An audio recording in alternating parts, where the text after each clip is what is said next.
নবীজি হজরত মুহাম্মদ সাল্লাল্লাহু আলাইহি ওয়াসাল্লাম আগমনের কিছুদিন আগে মক্কা নগরী ছিল শান্ত, মর্যাদাময় এবং আল্লাহর ঘর হিসেবে সবার শ্রদ্ধার কেন্দ্রবিন্দু। ইয়েমেনের শাসক আব্রাহা মানুষকে তার নির্মিত বিশাল গির্জায় উপাসনা করাতে চেয়েছিল, কিন্তু আরবরা কাবা ছেড়ে অন্য কোথাও যেতে রাজি ছিল না। এক পর্যায়ে তার গির্জা অসম্মানের শিকার হলে আব্রাহা ক্রোধে অগ্নিশর্মা হয়ে ওঠে। সে প্রতিশোধ নিতে কাবা ধ্বংসের সিদ্ধান্ত নিল। আব্রাহা বিশাল এক বাহিনী তৈরি করল, হাতি বাহিনী, অশ্বারোহী, অসংখ্য সৈন্য। মরুভূমির বালির মতো অগণিত সেই সৈন্যদল মক্কার দিকে অগ্রসর হতে লাগলো। মানুষ ভয়ে স্তব্ধ হয়ে গেল।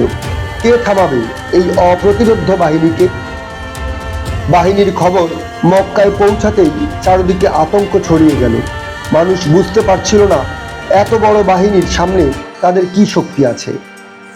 তারা শুধু একটি আশায় তাকিয়েছিল, কুরাইশদের নেতা হযরত আব্দুল মুত্তালিব রাদিয়াল্লাহু তাআলা আনহু এর দিকে।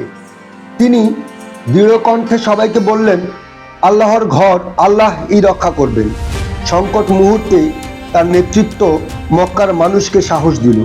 তিনি সিদ্ধান্ত নিলেন শত্রুপতির সঙ্গে কথা বলতে সরাসরি আব্রাহার শিবিরে যাবেন। আব্রাহা তার ব্যক্তিত্বে মুগ্ধ হলেও তিনি প্রথমেই বললেন, আমার উটগুলো ফিরিয়ে দিন। আব্রাহা অবাক হয়ে জিজ্ঞেস করল, তুমি কাবার কথা বলছো না?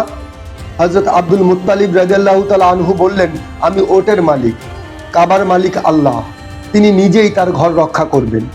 এই কথা শুনে আব্রাহা আরো ক্ষুব্ধ হলো, কিন্তু তার সিদ্ধান্ত বদলালো না। তিনি মক্কার মানুষকে নিরাপদ পাহাড়ি অঞ্চলে যেতে বললেন। তোমরা সরে যাও, আল্লাহই তোমাদের রক্ষা করবেন।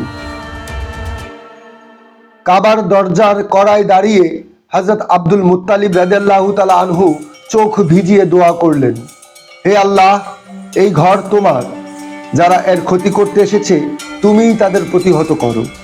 তার দোয়া আকাশে মিলিয়ে গেল, আর আল্লাহর রহমত নেমে আসতে শুরু করল। হঠাৎ আকাশ অন্ধকার হয়ে গেল। মেঘের মতো ভেসে এলো অসংখ্য আবাবিল পাখির ঝাঁক। প্রত্যেকটি তিনটি করে পাথর বহন করছে। আব্রাহার বিশাল হাতিটিও কাবার দিকে এক পা বাড়ালো না। এটাই ছিল আল্লাহর কুদরতের নিদর্শন।